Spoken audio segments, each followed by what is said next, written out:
Hey, welcome to our next conversation iteration on the IPCP running next February 27. We've got Jay in here who's currently running and delivering and facilitating the program. So what we're interested in is, are you convincible as a coach? Is your client convinced by you? Are they skeptical? Are you skeptical as a coach, Jay? In our experience, and particularly we delivered this last night, in our experience, in my direct experience, coaches are overly optimistic. They're overly trustful of the client.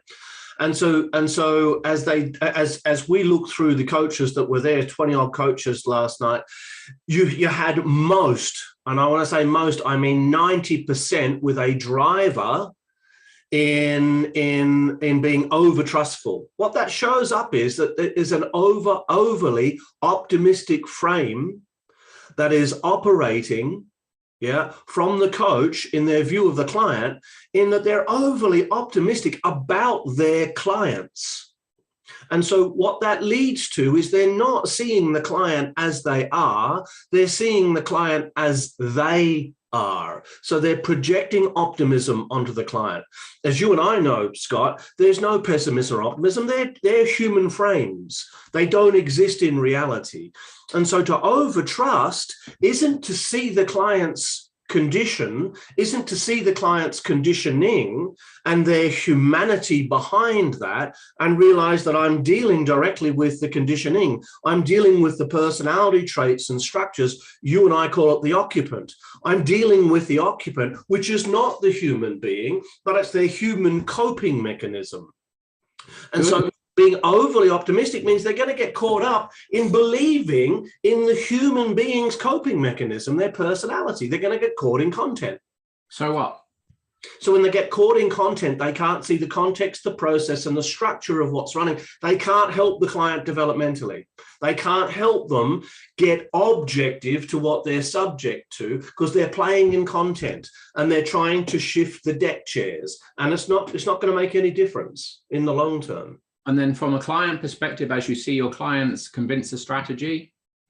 So clients convince the strategies are in the Australian population, largely optimistic as well. They're largely toward the over-trusting end. The under-trusting people, the people that are skeptical about life and reality, don't tend to come into coaching terribly much. They're the ones who tend to avoid. They're the ones who actually need coaching because they need to get past their ability to over-skepticize reality and overview it as being against them. You had an example last night in MasterPrac, where you've got a client in there who's over-concerned and over-worried that people are out to get them. Yeah, and it's a belief that's been running their whole lives. Whilst it's on the rarer side, it still exists. Sure. And so what if a coach isn't across this dynamic in the coaching relationship? Then they're going to project it upon their client. They're going to project their own optimism upon the client, and they're going to get caught up in content. They're not going to be able to, they might as well be performance coaching because they're not developmental coaching at that point. To coach developmentally to someone's vertical growth and development, to accelerate that process requires that you get past the content into the context, the process, and the structure, into the way in which they think, not what they think. Good. So if you have that in your toolkit and you have that integrated as a coach, well done and congratulations. If you don't, you know when the next course starts. Maybe we'll see you then.